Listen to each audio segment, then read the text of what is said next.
by the police in various operations across the country.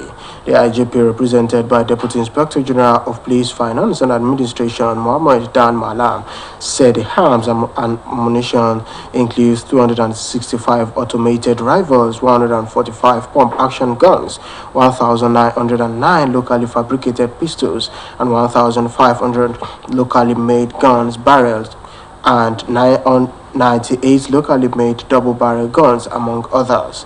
This came as the IGP disclosed that about 404,106 personnel from police and other security agencies will be deployed for the February 25th and March 11th election in the country.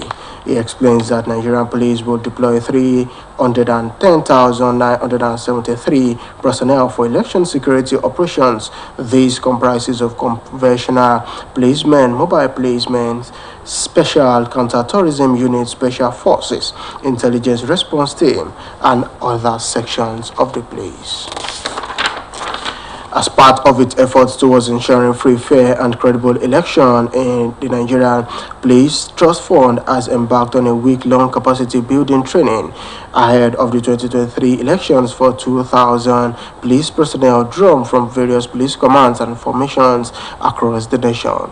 This was contained in a statement signed by the head of Press and Public Affairs Unit of the Nigerian Police Trust Fund, Lawal Mohammed, in Abuja. According to Lawal, the capacity building training tagged the role of the Nigerian police force in credible election before, during, and after will inject contemporary knowledge on national election management into the policing institution and prepare the police personnel to discharge its constitutional responsibility for credible national election. The training, which begins on the 15th of February 2023, is currently ongoing in 21 states of the Federation, including the Federal Capital, is expected to be rounded up on the 20th of this month ahead of the presidential election. Education is the only option to achieving greatness in life. Chief Olubiyi Fadeyi gave this insight in Osogbo, the state capital, during the 2022 Ajagunla Olubiyi Fadeyi Annual Bursary Award. Chief Fadeyi said the presentation of the 2023 Ajagunla Olubiyi Fadeyi Annual Bursary Award is a demonstration of his passionate commitment towards quality education for the students of Osun Central Senatorial District. Some of the beneficiaries of the award, including Ayobami Adebisi, Rufiat Awotayo, Mrs. Celicia Aroyeun, and Mr. Michael Adio, expressed delight over the gesture.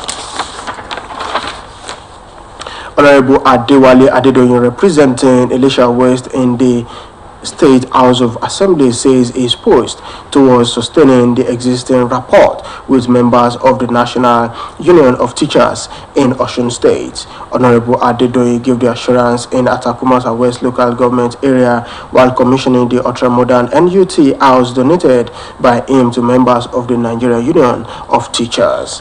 The former State Commissioner for Agriculture said he is honored to be used as an instrument by God in initiating and completing National Union of Teachers House, stressing that he, despite making promises that he could not fulfill. Some hoodlums yet to be identified have attacked the Upo High School training camp being used by the Independent National Electoral Commission to train 8 officials ahead of the general election. It was gathered that the hoodlums invaded the school located in Inewi South local government area of Anambra State and disrupted the activities of the electoral umpires, trainers, and trainees. The reason behind the attack was unknown at the time of filing this report, but sources said the quick response of police prevented the hoodlums from carrying out any deserted act.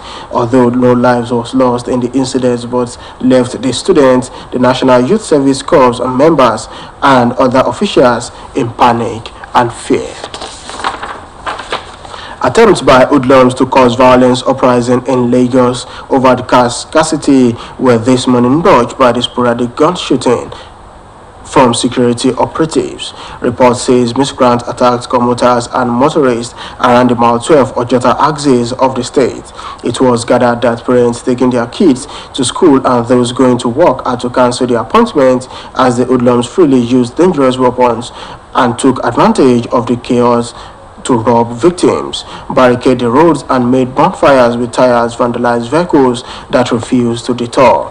The security operatives comprising riot policemen and soldiers from Operation Mesa were deployed, and with warning shots, the hoodlums vacated the expressway, but many people sustained injury as the crowd scrambled to safety while the operatives fired tear gas and bullets into the air.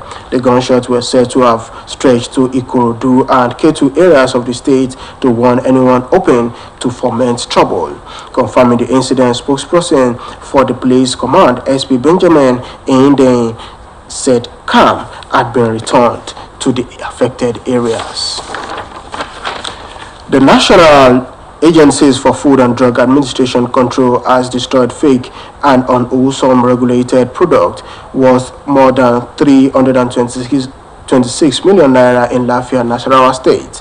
Report says the exercise is conducted by the North Central Zonal Office of the agency with their product mopped up from Benin, Kogi, Plateau, Kwara, Niger, and Nasarawa State. The Director General of NACDAD, Professor Moji Adeye, said that the destroyed products included medicine, food, cosmetic, and chemicals, which were either confiscated or voluntarily handed over by complaints and other stakeholders. Adeye, represented by Mr. Francis Onewu, the agency's Director Investigation and Enforcement Directorate, said the destruction of the product is to prevent their reintroduction into the distribution chain. The Director General noted that the importation, distribution, and sales of fake drugs is unsafe and unwholesome. Now that regulated product presented a grave onslaught on human lives. And on sports, President Nigerian Volleyball Federation Musa Nimrod has expressed satisfaction with the numbers of players registered for the ongoing President's Bridge Volleyball Cup holding in Kaduna. He expressed this feeling while assuring that the teams is working assiduously ahead of the National Beach Volleyball Tour in the forthcoming months. According to him, 38 teams are featuring in the championship, which is holding at the Ahmadu Bello Stadium in Kaduna. Also speaking on the competition, the MVBF's technical director, Martins Menlandi, said the event is divided into the junior and senior categories, with 13 men's and women's team registered in senior category.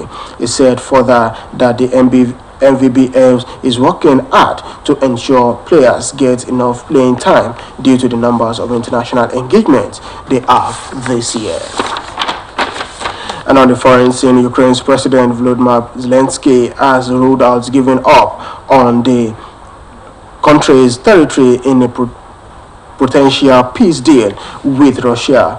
President Zelensky, while speaking at a media briefing to mark a year since Russia's full-scale invasion, warning that conceding land would mean Russia would keep coming back while Western weapons would be bring peace closer. Mr. Zelensky also said a predicted spring offensive had already begun as Russians' attacks are already happening from several directions. He believes Ukraine's forces can keep resisting Russia's advance until they are able to launch a counter-offensive, although he repeated his calls for more military aid from the West. It will be recalled that President Zelensky met UK and EU leaders in a bid to bolster the international support and to ask for modern arms to defend his country. And that ends the evening news on Osbc TV. Join us at 7 for the major reports. Good evening.